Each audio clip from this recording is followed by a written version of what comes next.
There is a question on the board which is put there by Raphael for your delectation. He told me last night that he put it on the board.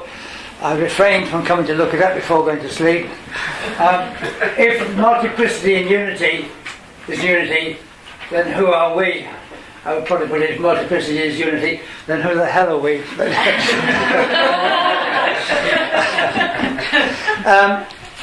All I can say is it's very kind of Raphael to give us that question, and I'm sure that he intends it for general investigations throughout this year, because I think it's a very good question indeed. But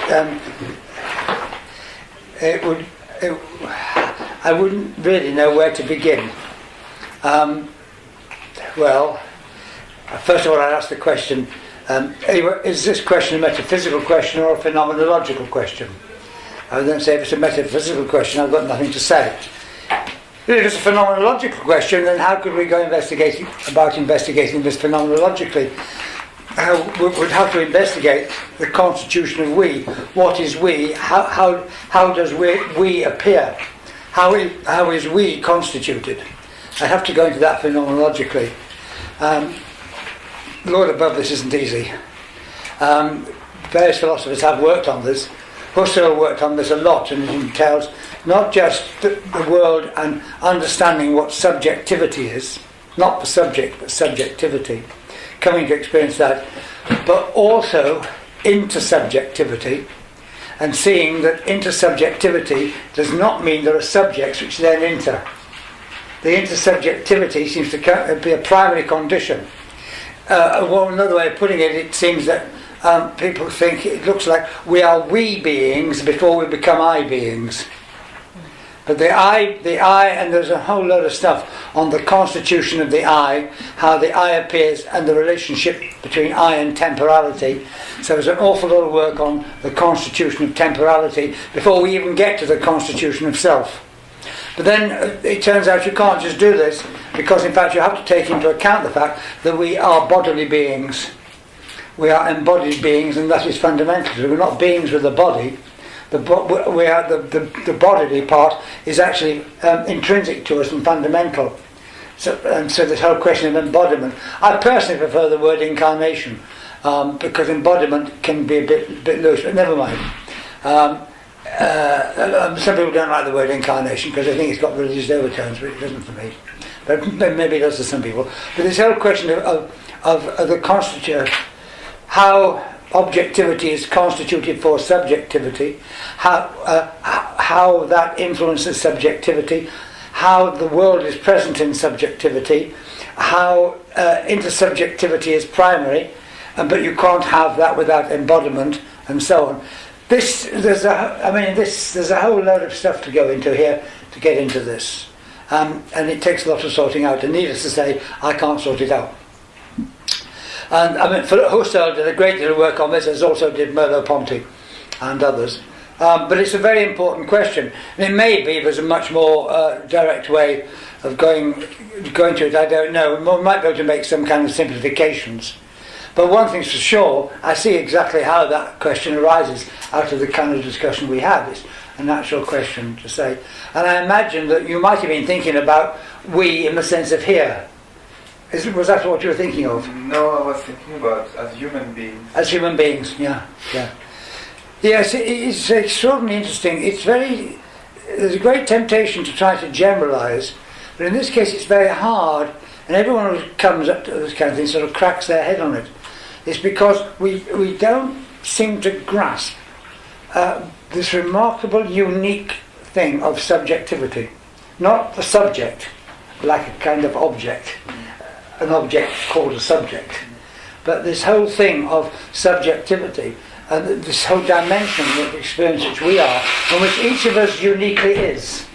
And that's the point. It's unique. Each of us, we uniquely are.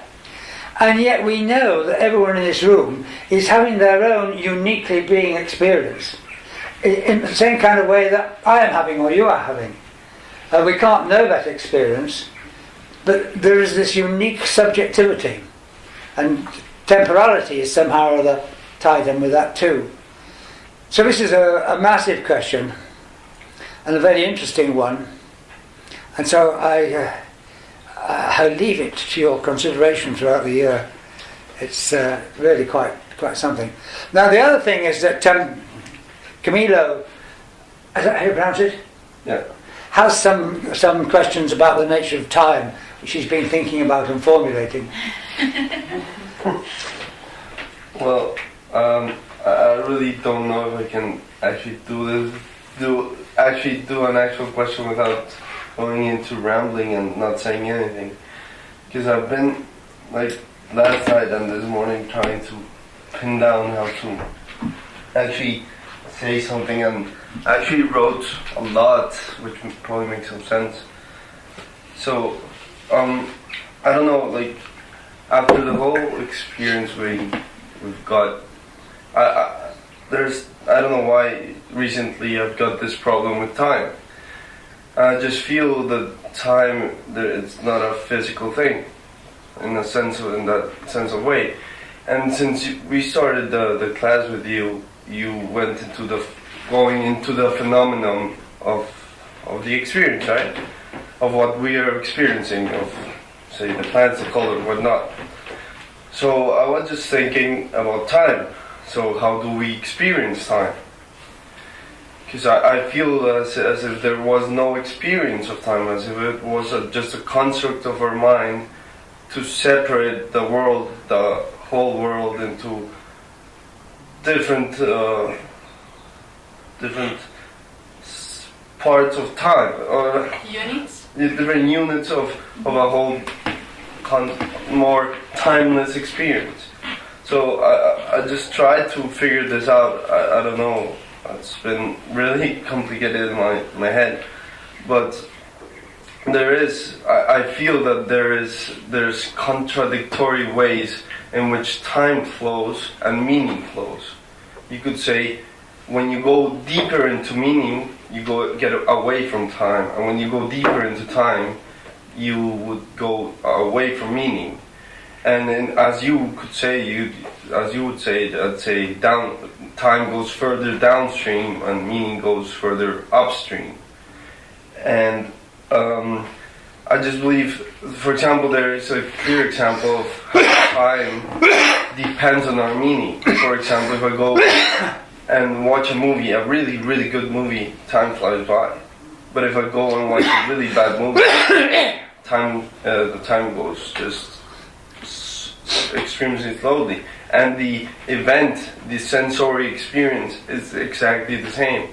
So what I'm trying to pin down is time a real physical thing, or is it just a consequence of our meaning? So it comes like meaning, then time, and then we interpret through the time. So there could be a more meaning, timeless thing, and instead of a meaning plus time, which should lead into an interpretation through time, which in the end would be just an analytical type of interpretation and not the real holistic way of seeing the world. And just the time and language, for example, is subjected to this. When we write word after word, which is subjected to the time as a word periodically appears through time. So I just feel it's just a consequence, and from my point of view, as a physicist, I just found it so intriguing that, because in physics, as you would say, time is a primary factor or a primary element. But here, as we are seeing it, and as I'm thinking about this, and I don't know if I'm wrong, but time would be a secondary after meaning. Mm-hmm. So there's meaning, and then there's time, as a consequence of our mind. Mm. So I'm not sure if that makes any sense to anyone. No, it's very well put, because it's very, very difficult to even begin to talk about time. I mean, and I certainly can't. I mean, you know the statement of St. Augustine's, if you don't ask me about time, I know what it is. The moment you ask me about time, I no longer know what it is. And that about sums it up, really. I sort of, I tend to steer clear of it because one of the first jobs I had, research jobs I had, was actually working on problems to do with time. And I just came to realise that this is actually so extremely difficult that I sort of tend to leave well alone, which is not the right attitude. But the problem, one of the things you picked up on was that you have this time, we have this clock time, this objective time, and we do, and it's very important, because we can meet here at 10 o'clock. If we didn't have the clock time, that wouldn't be possible. And then that time is sort of spread throughout the universe in terms of the laws of physics, because the laws of physics are formulated in terms of time. They're differential equations with time and so on and all that. So you've got the whole idea of time throughout the whole universe and universal time, and it's this objective time. Now what becomes clear is that actually this time itself is something which we ourselves have constituted. Objective time, which we imagine is there in the universe, we have actually constituted this time. And that gives us the objective universe. But how are we able to do this? Because we actually have a primary kind of experience of temporality. And the thing is that temporality really is there is a temporal aspect to experience. And it's because the experience is in some sense temporal that we get the idea of time, and then we're able to derive the idea of objective time, which we can organise things in terms of. But that kind of time, which then seems to be punctual time, consisting of now instants, punctual nows, there's one, another one, and all that, is actually something which is a construct. It's an abstraction, and it is something which we construct, perhaps without realising it. But the question then is there in fact a primary temporality to our experience? And one way,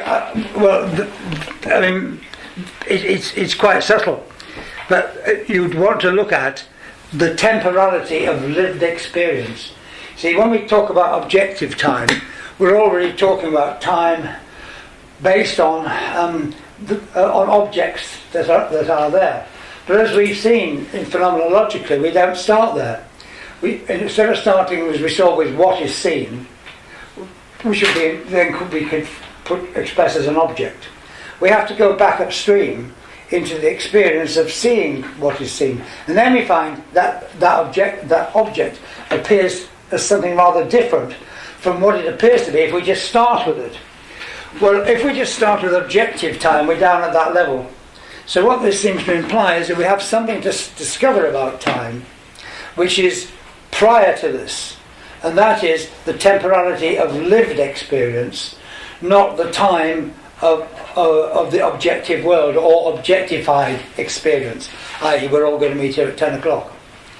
And so can we go into that? So that would be the question. How can we do the phenomenology how can we explore lived experience in such a way that we could become aware of the temporality of lived experience? Now, one way to do this, which was done by Husserl, wrote a book. Again, it's not a sort of book I'd say go and read. You might just try it. It's really quite difficult because of his language. It's called, I think it was in 1915 or something. I think it's called something like something like the Constitution of Internal Time Consciousness or something. And he starts off in a very interesting way, because what he actually does, although he doesn't say this explicitly, but this is what he's doing, is he considers hearing three musical notes played one after the other.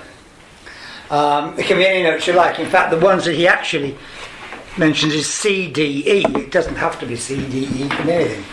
And so you play those notes one after the other. Not all together, one after the other. And he's interested in the sequence. This because we're interested in time. So what we're interested in now is the sequence. And what he's doing is he's actually going So you're hearing it. And he's actually going from what is heard back upstream into the hearing of what is heard. And it's quite fascinating when he gets into this. You quite quickly discover that in our ordinary experience of time, lived experience of time is already holistic. As we had the other day, we discovered that the active distinction, astonishingly, is not just analytical but also holistic. So you find when you get into the lived experience of time that actually, as it's lived, it's holistic. It doesn't fall apart into point moments, as it were. It does when you come to the representation of experience, which comes almost immediately afterwards, and then common sense describes it in this broken way. And when you catch what he's doing, you can suddenly see how it then falls apart into point instance, and you think, my God, that's objective time. And you see that objective time is a kind of fallout from the prior temporality of lived experience, which is holistic. So you get this great shock, because here is something that everyone talks about in a way which is completely fragmented. In time, everything is, it's this and it's this and it's this and it's this. Everything is broken down, it's analytical, it's fragmented and so on. You discover that the lived experience is not like that at all. It's actually holistic. And you can see it breaking down like that. So it seems to me that this is somewhere where you could start. It's a way in, and it's a phenomenological way in. And as I said, you go from what is heard into the hearing of what is heard. And if you read Husserl's analysis of this and follow it through, you can see that this is what he's doing. And it's because after you've spoken to me yesterday, I I told you to go away and think about it. So I went away and thought about it, and sort of dragged various bits out of my mind and so on and that. And I realised, because I had thought about this before a long time ago, yeah, well actually this is a very interesting way in to the whole question of time. But apart from Husserl's book, which is certainly not easy, because he assumes you know all his talk about intentionality and what there is and so on and that, there is a short account of this, only a few pages, in a very nice introduction to phenomenology. There are many kinds of introductions, and this is just called, it's gone again, it's getting worse. The man's name is Cerbone, Cerbone. The book is published by Acumen Press, and it's got a silver cover. And the title is probably Phenomenology and Introduction, or Introduction to Phenomenology. And it's a fairly standard approach. There are many ways of doing these introductions, and one way is to work through the usual suspects. So to start off with an introductory chapter, which actually is a good one, and then it'll go into Husserl, then it'll go into Heidegger, it'll do Sartre, it'll do Merleau-Ponty, and he does that. But he does it very well, and he brings various things out. There are other approaches to this. And somewhere near the beginning, and I think it's in the chapter on Husserl, yes it is, he actually does have just 2 or 3 pages on Husserl's work on internal time consciousness, using this example, which is Husserl's own. And it's actually very clear, it's well worth looking at, because then you can begin to explore it for yourself in your own experience and check it out, and you can build it up from there. Then you could perhaps go and look at something further. It's a nice few pages actually, it's worth looking at. Then I'm trying to pick out the easy bits for you. There is a book by Robert Sokolowski, looks like Sokolowski, and he's a famous phenomenologist in America, and he has written a book called Introduction to Phenomenology. That many books called Introduction to Phenomenology, and it's quite different in kind, because he has been practicing phenomenology for decades, and he also teaches a summer school. He's a Catholic, and he teaches a summer school at the Catholic University, he works at a Catholic summer camp, and he has done for years and years and years and years, and he teaches phenomenology. And one day he was talking to a mathematician who said, the trouble with you philosophers is you don't get on and do it. You spend all your time talking about what so-and-so said, what so-and-so said. Look, why don't you just write a book on phenomenology? It means you drop all that stuff, drop all the language, and just do it. And he thought, what a wonderful idea. And it's a very good book, very clear. There's one bit in it I found quite difficult to know why, the transcendental subjectivity. I find it quite difficult to know why he did it in that way. But apart from that, he also has a section on Husserl's work on internal time consciousness, and it's very, very clear. And he's very clear on other things like not just perceiving, but imagining, recollecting, and so on and that. And what he has to say about memory will give anyone quite a shock who thinks that memory is just simply a giant computer store. You've got a hard drive somewhere in your brain and that's your memory. When you treat it phenomenologically, you get quite a shock. It comes out to be quite different from that in terms of it's very good. So it's a very interesting book. And again, that's very readable, and it has got this section in it on time consciousness. So you could look at that. So there's two ways of getting into this. Can you repeat the name of that one again? Yes. It's funny enough, this one I can do. Robert Sock, S-O-K-O-L-O-W-S-K-I, I suppose. And that's Introduction to Phenomenology.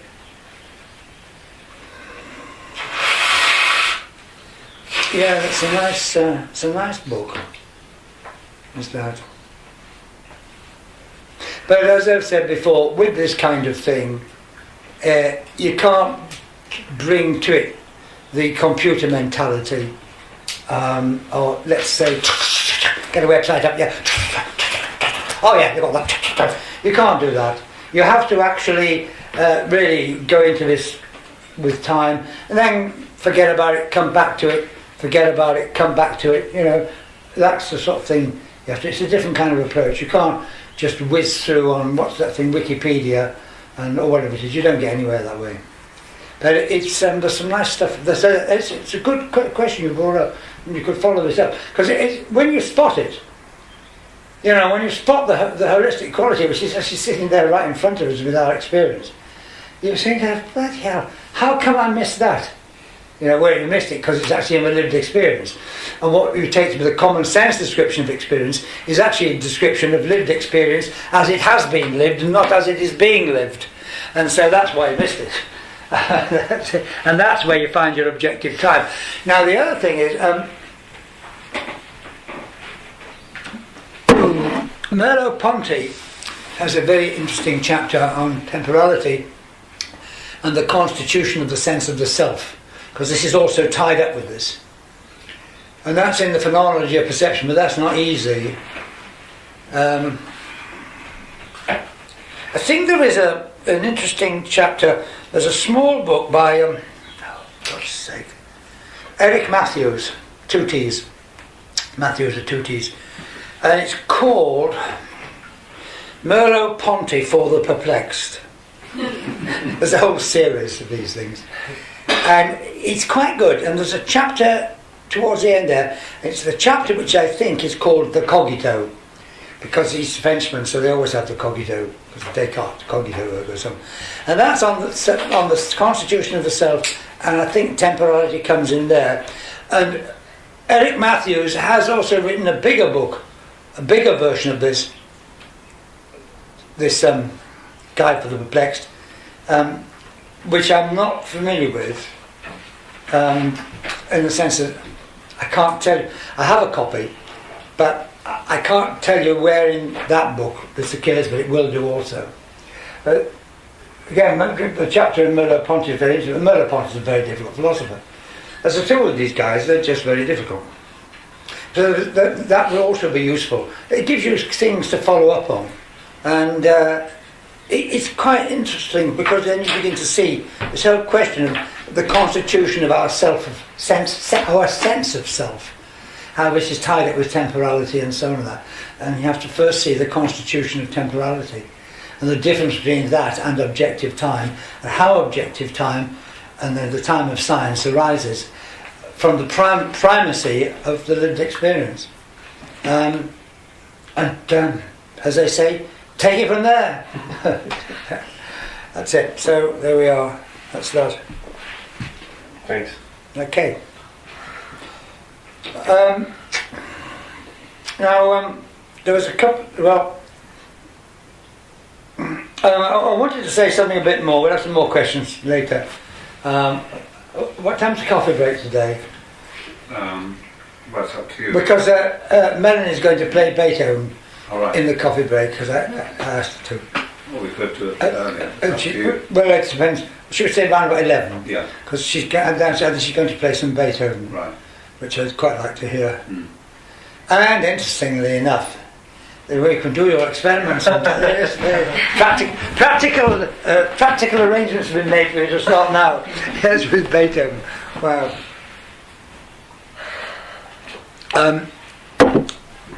I wanted to just finish off with a few things so about Goethe, because I also want to point towards next week. I don't want to say that in a way which presumes that I know what's going to happen, or you need to know this in order for next week, because Margaret has her own unique ways of doing things. So I'm not trying to muscle in and say, oh, well, you need to have done this first, but I think it will be helpful. Or not, as the case may be. One of the things that's surprising, yesterday we saw how Goethe came to this dynamical understanding, this dynamic unity of nature, this notion of the dynamic unity of self-differencing. And how it was that when people described Goethe, they missed this completely and got it the wrong way around. And everywhere they attributed Goethe to Goethe this idea of looking for what things have in common, and were not dynamic at all, but was really static. And it's kind of the static unity of the dead end instead of the dynamic unity of the living source, and so on. I had a diagram I was going to put up, but I didn't do it. I will look at that later. And it's surprising how it is that people don't seem to realise this, and quite confidently describe Goethe in terms that's the very opposite of what Goethe was trying to do. And even when they notice that, and it does sometimes get noticed, they still don't get it right. It turns out to be very difficult to catch this dynamical quality and to learn to think dynamically. And many times, many people think that they're thinking dynamically, when actually they're thinking semi-statically or quasi-statically. And there's a bit of trickery going on. They're doing a bit of trying to desperately shove the cheese back into the milk, and so on and that. And you read a lot where people do talk about something being dynamic, and you can see, no, that's not like that at all. It's a real prime condition that one has to come to experience. And it's very important in the life of the plant and in human life, because otherwise you just don't reach the phenomenon at all. And even people who are aware of the problem and are sympathetic very, very rarely get it. There is a book by a man called Robert Richards called The Romantic Conception of Life. It's a very thick book, and it deals with the time in Jena and so on, and Goethe's time, and it deals with Goethe, and it deals with Schelling and all those people all together. It was a book which Brian likes very much, particularly some of the later parts he likes, which he describes in his book Nature's Due. But I won't go into those. Brian got very keen on certain aspects of this. But Richards has done a huge amount of work and is really a tremendous expert. So he realises that this idea of Goethe as simply looking for what things have in common isn't right. And he puts here somewhere way into the book, I haven't got the references with me, his efforts would differ from those later anatomists like Richard Owen, who would pursue a general pattern but one that illustrated the least common denominator of the vertebrate class. Well, that's very good. And then he goes on to say, so he's saying, well, Goethe's efforts are different from people who look for the lowest common denominator. He then goes on to say, by contrast, Goethe conceived the archetype, that's a pattern, as an inclusive form, a pattern that would contain all the parts really exhibited by the range of different vertebrate species. We're not in plants now, we're in the vertebrates, it doesn't make any difference. So this is very strange. He says it's an inclusive form. What Goethe means by, because the term which Goethe used for that organ we were talking about yesterday is Urorgan, UR organ. Now UR is a prefix in German, which is a standard grammatical prefix in German. And so there's a problem about how you translate the Urorgan, and some people, for various reasons, call it the archetypal organ. And that's okay, but it actually brings in a lot of confusion because it ties it in with Plato, and therefore the archetype is then separate from the phenomenon, and there actually is no separation at all, as we saw, because the one is the many are the one. So it's difficult to know how to translate that word. It can also be translated as the primal organ or primordial organ, but then it implies that means back in time and so on, and that's not what he means. So it just gets called the archetypal pattern. And in that piece of paper I gave you yesterday, I don't suppose anyone's got a copy with them. Wonderful fellow, because I've left mine behind. May I? Thanks. There was the paragraph 120, which I didn't read. I'll read it out. It is self-evident that we ought to have a general term with which to designate this diversely metamorphosed organ, and with which to compare all manifestations of its form. So he says there should be a general term. Then he says, at present, we must be content to train ourselves to bring these manifestations into relationship in opposing directions, backward and forward. For we might equally well say that a stamen is a contracted petal, as that a petal is a stamen in a state of expansion, or that a sepal is a contracted stem leaf approaching a certain stage of refinement, as that a stem leaf is a sepal expanded by the influx of cruder saps and so on. So what he's saying, thank you, is that we don't have a general term for this organ, this diversely metamorphosed organ. We don't have a general term for it. So he says, what can we do? Well, the best thing we can do is to learn how to bring this into the mind dynamically, going from one to the other, forwards and backwards, and see the developmental sequence. This, there's an irony in this, really, because this is 1790. Well, later there is a general term, it's the Urorgan, which then becomes the archetypal organ, which then becomes something separate. It's some kind of Platonic separate pattern, which is separated from the actual organisms, and that's all nonsense. If people followed Goethe's advice and just did this imagination of bringing things into manifestation in the sequence forwards and backwards, then that is the you're then experiencing the diversely metamorphosed organ. If you give it a name, Urorgan, you've stopped experiencing it, and what's more, you bring in all sorts of other connotations, see. And this is what happened by calling it the archetypal organ, because the archetype is not an entity, it's a movement in which something is one, and yet becomes different from itself at the same time. It's what we've been talking about. The archetype is actually an archetypal movement. So it's best not to use those words at all, but everybody has them. So this is what's happened here, and then this man concludes that the archetype is not the least common denominator, as people thought in Victorian Britain. He says, no, it's an inclusive form in Goethe, a pattern which contains all the parts really exhibited by the range of different vertebrate species. Well, it's peas in the pod, isn't it? Here it's inclusive form. He's put all the things, stuff them all back into this pattern, this inclusive pattern. Fill it up with all these organisms, peas in the pod, and then we can imagine them all coming out.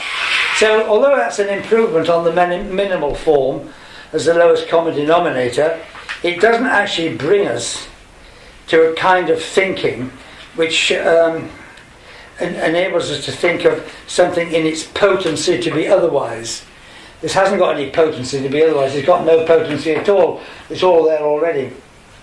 And he almost gets there at one point. He then says, well, with the mental eye, we would see form as dynamic. Yes! As containing its infinite variety of transformations within a unity. Oh, no. It's one of those things where he gets there in the first part of the sentence and then gets it completely wrong in the second part of the sentence. Because if it is dynamic, it does not contain its infinite variety of transformations within it in advance. That's the whole point. It's dynamic.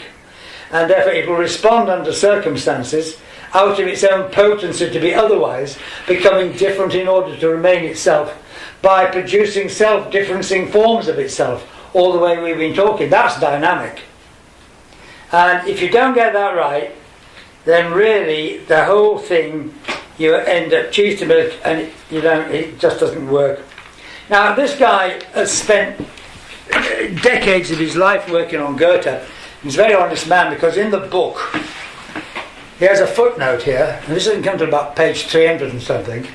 And he has a footnote, and he says he's realised this inclusive form, and the footnote says he didn't notice this, but somebody else pointed it out to him.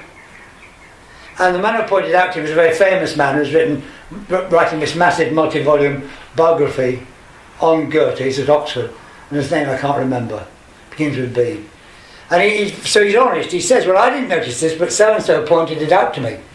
So, he gets it, but he didn't even notice it himself. And therefore, and what this other man points out is simply not what Goethe does. Yet this man is writing this multi-biography of Goethe, it's massive. He is the great expert on Goethe, and he has missed the dynamics of being. So we have a puzzle here we need to look into. Why is this? I mean, how can I sit here and talk about this when these men, who are world-famous great experts on Goethe, haven't got it? Can you really take me seriously? Have I got something wrong? No, they've missed it. Actually, I just thought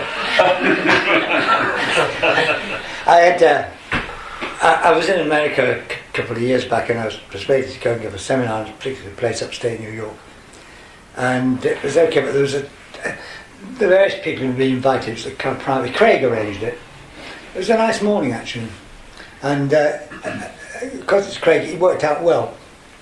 And there was a young man and a young woman there, and he was working on Hegel's aesthetics, and she was working on Schelling. And I did all this, and they got really very interested. And she in particular picked up on this, and we had a short email correspondence about this. And she really got onto this point about the dynamics is missed. And she did, in emails, she did say to me that she had not realised this at all.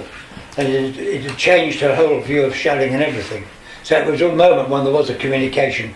And I was quite pleased. I thought, well, it was actually worthwhile going there, something happened. And these two, they're an item. So they go around conferences together on Goethe, because a lot of these things in America. And they go and they talk to the speakers, and they tell the speakers that they haven't really understood it, because they've not got it dynamic, and they should go and read this book by Henri Bortoft and so on. So, and I went to one conference, and this guy, Richards himself, was the big speaker. And they went up to him afterwards and told him he ought to go and read my book because he hadn't understood the dynamic nature of Goethe's way of thinking. I mean, I said, you mustn't do that, because can you imagine how that man will feel? So, I mean, it's just I mean, he doesn't know about my book, he's not interested. But, I mean, these two very earnest young people were really so concerned. They felt, we've really got to get out there and change the perception. That's what happens in America, isn't it? You know that, don't you? That's how you work, isn't it? Yeah, America. Where's Chad? Where's Chad? They're there! Yeah. That's how it works.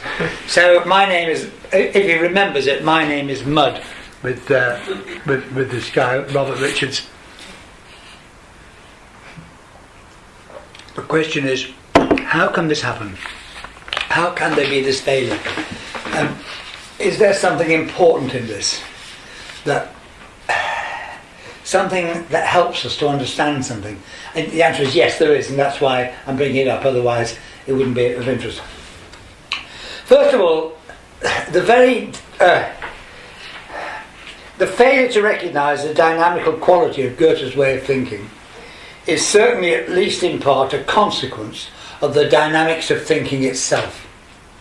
The intrinsic direction of coming into being is towards what thus comes into being. As we saw in perception, the intrinsic direction of seeing is towards what we see. The intrinsic direction of saying is towards what is said. So it's always going outwards. There is this, the dynamic has, as it were, a built-in directionality. It's a kind of centrifugal factor that experience goes outwards from itself, and therefore by its own movement it, as it were, hides itself. So it's inevitable that we're going to focus on the end result, unless you get this idea of the dynamics and going back upstream, the phenomenology and so on, that you're just going to start with the end result. When you do that, the only kind of unity you can come to is that one where you try to see what things have in common. We saw that yesterday. You can't go any other way. And therefore, from that point of view, the tendency to overlook the dynamics of Goethe's way of thinking is, as it were, built in to that very thinking itself. It promotes its own eclipse, as it were. Can you follow that? Because of the intrinsic directionality. So that's one of the problems, but that's only one. And that can fairly easily be corrected for. There's something else. In our ordinary way of doing things, we rely mostly on what I would just call the verbal intellectual mind. And that's the way that we are developed through education in the modern Western culture.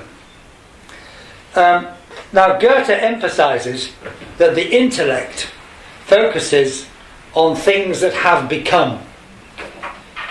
And hence, if we rely on the intellectual mind, we will inevitably fail to become aware of things in their coming into being. The verbal intellectual mind functions in terms of abstract generalities, and takes us away from the richness and diversity of sensory experience. That actually is its strength and also its weakness. It's its strength because without it we would be completely, as it would seem, stuck in the sensory, and we would never manage to live our lives and organise ourselves and so on. Yet at the same time, because of it, we, without even realising it, pretty quickly soon overlook the sensory element of experience pretty much completely, even though we're not aware that we're doing that. So if we have a leaf, for example, or say, the point about the intellectual function is, I said, it focuses on, that's the thing that focuses on commonality. What is the same in things? It doesn't focus on difference. So if you've got leaves, say 2 leaves, to begin with you will see possibly each leaf separately, might see differences, you might be aware of that. But before you know where you are, you're saying, oh yes, that's 2 leaves. And you're now focusing on leaves, the category leaves. And you don't any longer notice the actual occurrence in this particular case. And that's a process which we go through in education generally, which is called the process of, the psychologists call this the process of habituation, or the process of automatization. So what happens in the end is you don't notice the concrete detail, and you replace the concrete detail with the mental abstraction leaf.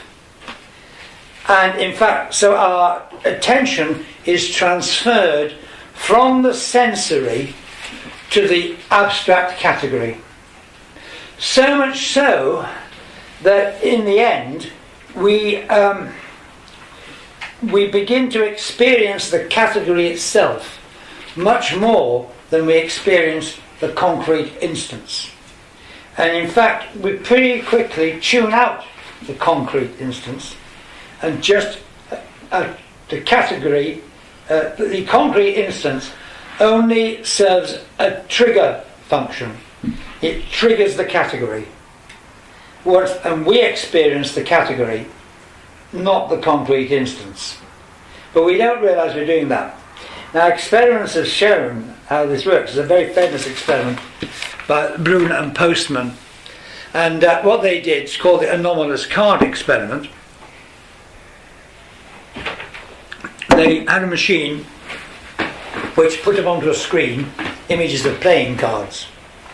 And there was one, and then another, and then another.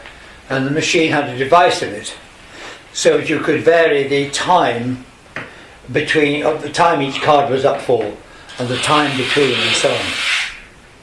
So all the people had to do was write down the playing cards that turned up. So they did that. But unknown to them, the people arranging the experiment had cheated. The cards were okay, but one or two of them were a bit wonky.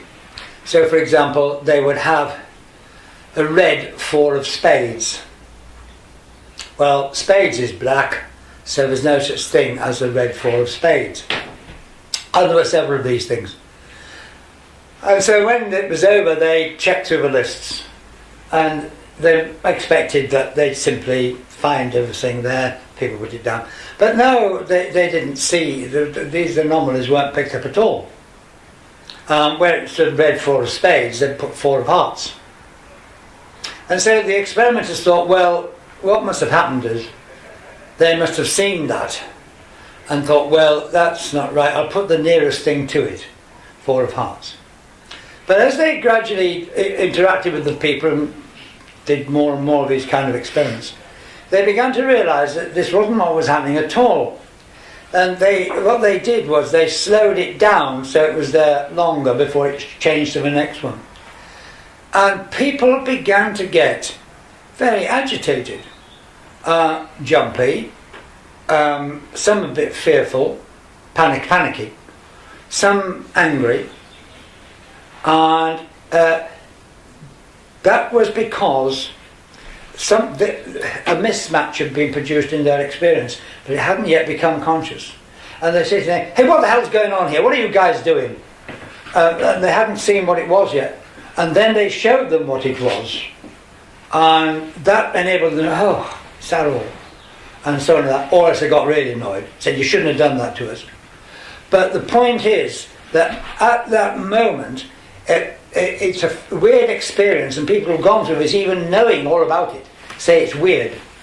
You feel as if, as one man said, stop monkeying with my mind. You're messing with my mind. And you actually feel, because it's in the seeing. You see what we did on the perception.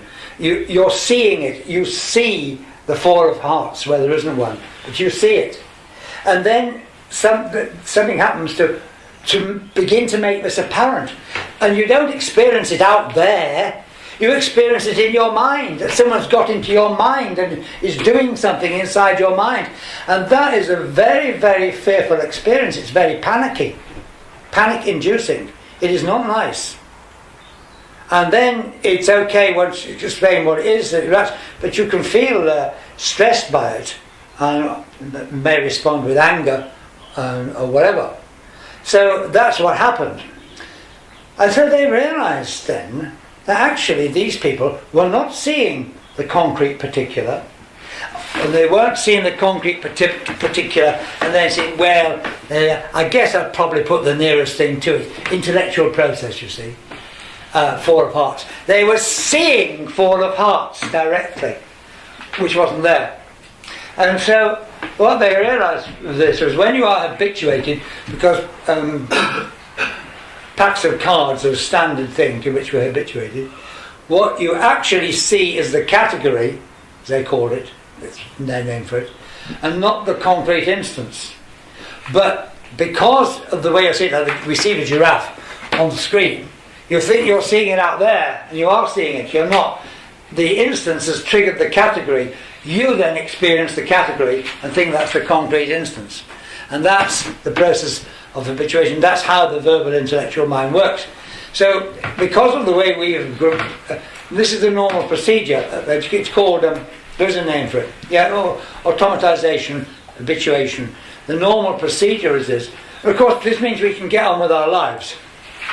Because if we had to see everything, then we'd never get organised. We just wouldn't be able to do all the things we do. In fact, I think you'd have to say that, as a biologist, some biologists would say, doing it this way has a certain survival value in it. I don't know. But that means that we're not in touch with the world in the way in which we think. Now this brings us back to Goethe. Because Goethe's whole way of thinking goes in the opposite direction to this learning experience. And he does so deliberately. And this you'll be doing in some form or other next week, which I haven't talked about now. But Goethe's whole approach is based on redirecting attention into sensory experience. And therefore, it is a process of dishabituation, de-automatization. And this is why it's so difficult to do. There's tremendous inertia and resistance because you don't want to do it. Sounds lovely until you try to do it. Then you discover, but you don't want anyone to know, you don't even want yourself to know, that you don't want to do it. Why don't you want to do it? Because nobody actually wants to work against their automatization. And if you're working, you're going against the grain. And that doesn't feel right. So what he does is he directs attention into the experience of the senses, and in the first phase he plunges into the sensory through his eyes, looking, but this is sometimes called reverse seeing. Instead of waiting for images to form, it's like he goes out through his eyes into the phenomenon, and he really explores it visually. Now if you do that, if you redirect your attention into the sensory, you are withdrawing attention from the verbal intellectual mind without even realizing it. That's what you're doing. So there's a double-edged thing here. By redirecting attention, you're dimming down or withdrawing attention from the verbal intellectual mind, and therefore it ceases to operate in that kind of way, which simply pushes the category straight at you, and you begin to see what is there concretely. Or at least you would do if the verbal intellectual mind didn't catch on to this at some point and say, hey, what's going on, I'm not having this, and try to stop you from doing it by telling you all sorts of stories like, you don't need to do this kind of thing, I know all the answers. And in fact, you must not give any attention to the verbal intellectual mind when it gets annoyed, because if you do, then of course it just comes back again with all its energy. So the trick is, don't worry about the mind, don't worry about all that comes up with the mind, just keep your attention on focusing through the senses on the phenomenon, on the sheer phenomenality of the phenomenon. And that is the first step of Goethe's approach, which goes against the grain. And that's the step of automatization, which therefore brings us to a renewed encounter with the phenomenon. But this is the first step. The second step is there's a second step of redirection, and that's the second stage, which he calls exact sensorial imagination. In German it's exacte sinnliche Fantasy. In English I prefer to put it exact sensorial imagination, which is a practice. And what you then do is you now recreate in imagination what it is you have seen, what you have experienced through the senses. The idea is to do it as precisely as you can. It's exact. Not to add in things which aren't there, not to leave out things which are there. It's a very difficult discipline, because of course the first thing you find when you try to do it is it's all very vague because you can't remember, and so on and that. So it's not easy, but you can develop this capacity. Very important though to try to do it as exactly as possible. And what you're doing here is, once again, you're making the phenomenon the focus of attention. When you do this active seeing, you're making the phenomenon the focus of attention, not the categories of the mind. When you do this, once again, you're making the phenomenon the focus of attention. But now you're going into it, but now you're doing it by bringing it into ourselves. What was outward is now recreated inwardly. So we're still focusing on the phenomenon, but we're now bringing the phenomenon inward. So we're participating in it. You don't notice it because of the way it works, but you're actually creating a space for the phenomenon by means of attention, so that you can receive it and have the phenomenon within, as it were. And then you become aware, if you return to the senses, sensory encounter after that, you find that the sensory experience is enriched or more lively, and so on. It's been enlivened by this experience, and you come into contact with the living phenomenon even more. And as you practice this sequence, you find that the phenomenon, it's as if you're living into the phenomenon. And as you live into the phenomenon, because you're doing this inwardly, the phenomenon begins to live in you. And it becomes enlivened, and experience becomes enlivened. And it becomes then very, very attractive. And you begin to feel very, very good. And then you say, I never again want to do what I've been doing all my life with this verbal intellectual mind. And a few minutes later you'll be doing it. Someone will say, did you see that interesting? Oh yes, that's very interesting, wasn't it? And you're off. So this is why Goethe finds that this is where the dynamics is. Because the intellectual mind does not allow us, it deals with what is finished already.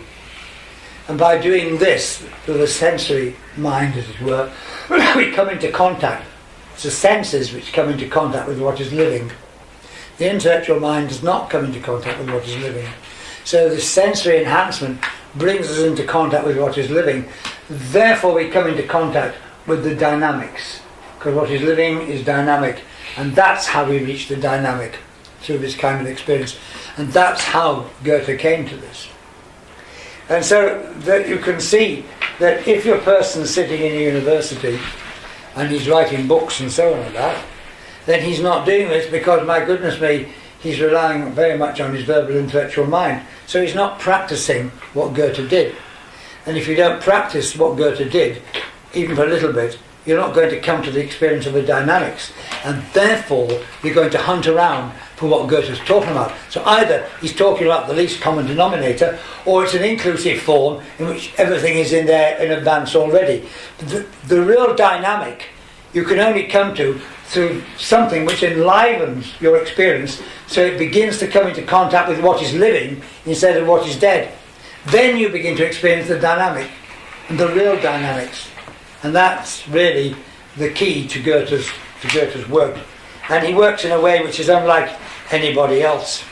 And this may be Goethe's greatest discovery, how to encounter and experience what is active and living in nature by means of the senses and their enhancement. It may be that that was Goethe's greatest discovery of all. How to go into nature.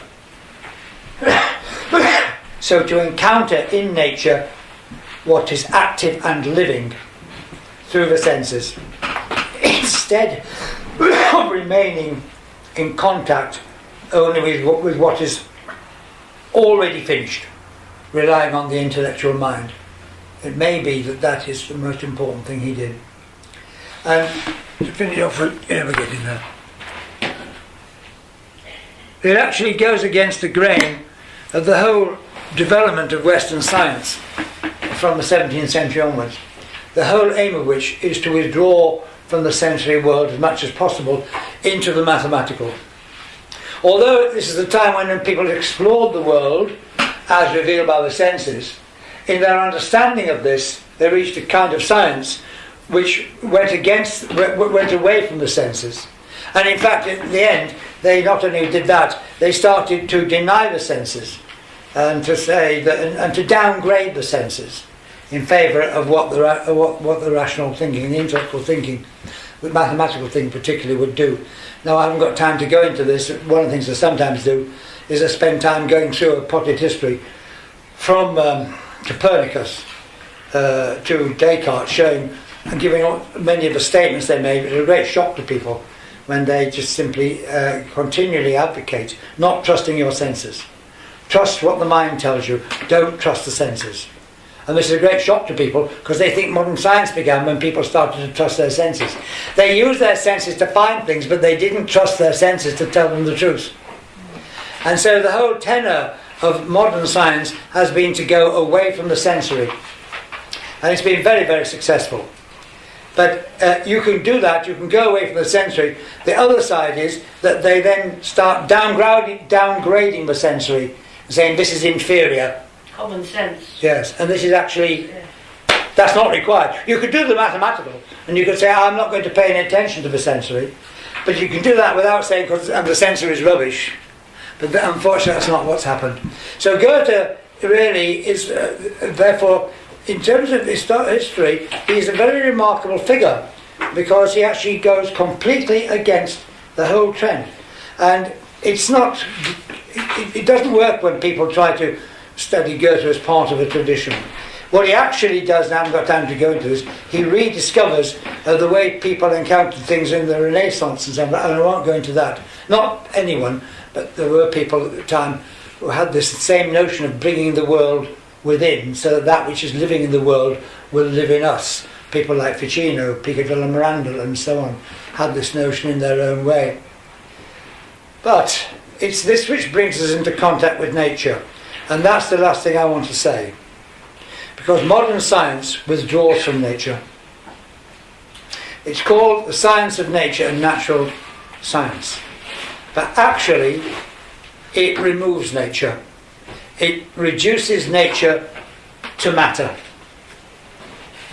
And this is terribly important because living nature does not appear anywhere in modern science. By virtue of modern science's way of working, a way of working which has been immensely successful and should never be underestimated. But what gets cut out from the very beginning is living nature. So it is not good enough to talk about the science of nature, because it isn't, it's the science of matter. And what we need to do now, of course, with the kind of crisis that we have, is to recognise this, which is quite a shock, and then see how can we find our way back into contact with living, encounter with living nature. Can we have that kind of science? Some people say that's possible. Personally, I put my money on a slightly different approach, in which I say, forget science. What I think could be done is you could develop the hermeneutics of nature, if you understand the hermeneutics properly. And that's what I'm not going to say that's what I'm interested in doing. in the beginning of the 1970s, I saw this as possible and wanted to do this. I don't think I'm a step further forward now than I was then. It's actually not easy. Well, it's not quite true. There is small steps being made. I actually do believe it's possible to take an approach to nature which is very different from the scientific one. You could call it a hermeneutic science of nature, but I'm tired of the word science. I'm not supposed to tell you this, am I? Because you're doing holistic science. I think actually sometimes we need to think outside the box. That's what they say, isn't it? You've got to think outside the box. Have you heard that expression? Yes, that's what they say, isn't it? You've got to think outside the box. And I think we have to think outside the box here a bit. And so what we... But I can't go into that because I'd have to do other things. So just the main thing is we have to develop ways of encountering living nature, and that also includes recognizing that this is not what science does. It actually changes nature into matter very successfully. So there's no point in knocking science because it's very successful. See what it does. It doesn't do what it says on the box. It doesn't do what it says on the label. It says it's a science of nature. It isn't. It's something else. And then you can begin to explore that something else, which is what you want to do, because that's why you're here, in it. Yeah? Yeah? That's it. I've said enough now. I'll pack up, have a cup of coffee and listen to Beethoven.